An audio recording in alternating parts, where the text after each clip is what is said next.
Hello everyone, welcome to IP math by LPT. IIT Madras ने एक नया प्रोग्राम लॉन्च किया है and that is BS in management and data science. तो आज हम उसी प्रोग्राम का फॉर्म फिलिंग गाइड देखेंगे। तो come let's get started. Before starting जैसे ही हम आईआईटी मद्रास की वेबसाइट पे जाके और मई 2026 बैच पे अप्लाई करेंगे, अप्लाई नाउ पे क्लिक करने के बाद ये आपका कुछ इस तरह से आपका डैशबोर्ड दिखेगा।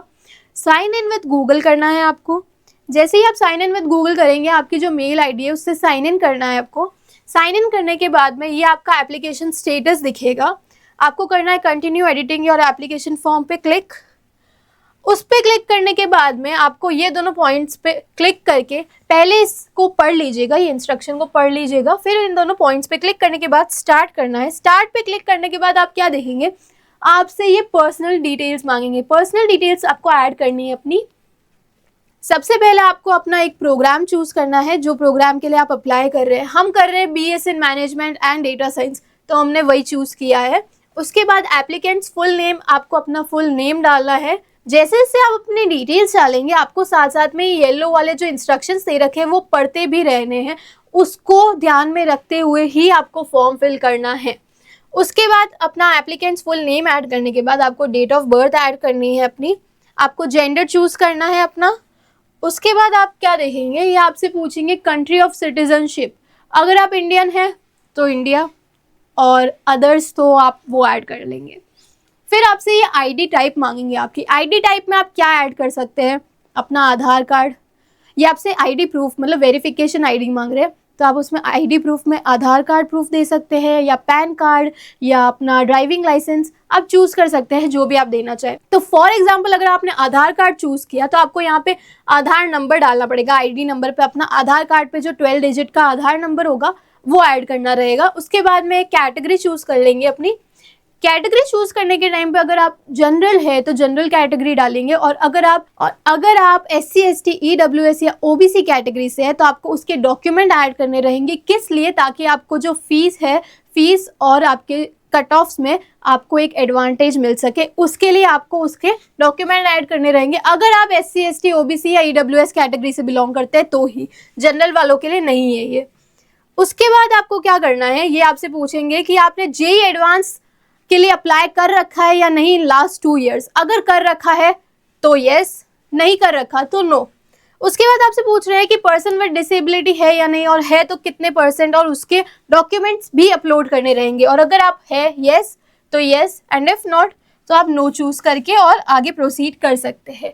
प्रोसीड करने के बाद आप क्या देखेंगे, ये आपसे पूछ रहे हैं कि आर यू डिफेंस, और आपके पेरेंट्स डिफेंस या मिलिट्री से बिलोंग करते हैं या नहीं। इफ यस तो choose yes, and if not choose no. अच्छा, इन सब में आपको ये पढ़ते रहना है, क्योंकि ये आपसे डॉक्यूमेंट्स भी मांग रहे हैं प्रूफ के लिए। तो अगर आप सच में बिलोंग करते हैं या सच में यस कर रहे हैं तो आपको उनके वेरिफिकेशन के लिए डॉक्यूमेंट्स भी देने पड़ेंगे, और नहीं है तो कोई डॉक्यूमेंट ऐड करने की ज़रूरत नहीं है। उसके बाद ये आपसे पूछेंगे आपका कंप्लीशन ऑफ क्लास 12 और इक्विवेलेंट एग्जामिनेशन। अगर आपने क्लास 12 दे रखा है, कंप्लीट हो चुकी है, तो ऑलरेडी कंप्लीटेड पे क्लिक करना है। और अगर नहीं, आप अभी भी 12th में हैं, तो येट टू कंप्लीट करके, और आपका ईयर ऑफ पासिंग जो भी है क्लास 12 का 27, 28 जो भी, मतलब 2027 या 2028 जो भी है, आपको वो ऐड करना है इसमें। मोबाइल फ़ोन नंबर में आपको अपना मोबाइल नंबर ऐड करना है।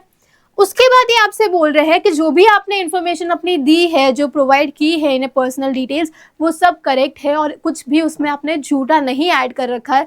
जस्ट बिकॉज अगर आपने ऐसा कुछ ऐड कर रखा होगा, आपने अपनी गलत इन्फॉर्मेशन ऐड कर रखी होगी, तो आपका इस वजह से एडमिशन भी कैंसिल हो सकता है। तो आपको अपनी सही डिटेल्स ही डालनी है। यहाँ पे क्लिक करने के बाद में आपको नेक्स्ट पे क्लिक करना है। नेक्स्ट पे क्लिक करने के बाद आप देखेंगे ये आपका एप्लीकेशन फॉर्म आ जाएगा। एप्लीकेशन फॉर्म में आपको अपनी कंट्री ऐड करनी है। कंट्री ऐड करने के बाद में ये आपसे आपकी एग्जाम सिटी प्रेफरेंस मांगेंगे। एग्जाम सिटी प्रेफरेंस में आपको 2 सिटी प्रेफरेंसेस जो आप देना चाहते हैं, जिस सिटीज़ में आप एग्जाम देना चाहते हैं, वो कोई भी 2 प्रेफरेंस सिटी अपनी ऐड कर देनी है। फर्स्ट सिटी प्रेफरेंस में आपको अपना पहले स्टेट ऐड करना है, फिर सिटी, और सेकंड में भी वही स्टेट चूज करना है, और फिर उसी स्टेट की कोई सिटी जहां आप एग्जाम देना चाहते हैं वो चूज करनी है।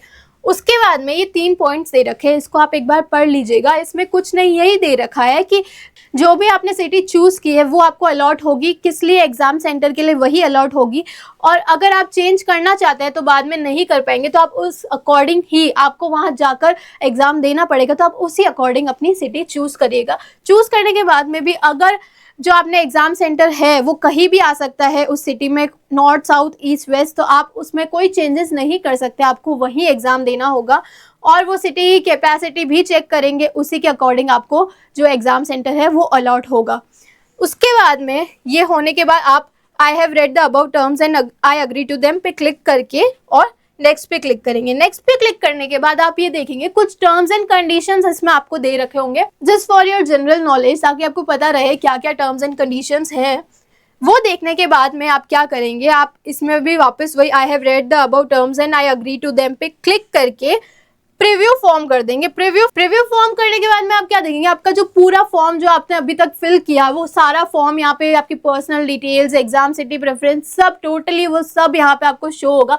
उसे आप प्रीव्यू करेंगे, उसमें कोई चेंजेस हो तो वो आप चेंजेस आप कर सकते हैं, अभी कर सकते हैं, क्योंकि एप्लीकेशन फ़ी जब आपने पे कर दी एक बार तो उसके बाद में कोई चेंजेस एक्सेप्ट नहीं किए जाएंगे। तो कोई भी चेंजेस आप करना चाहते हैं तो आप अभी ही कर लीजिएगा, इसलिए प्रीव्यू करवाते हैं वो।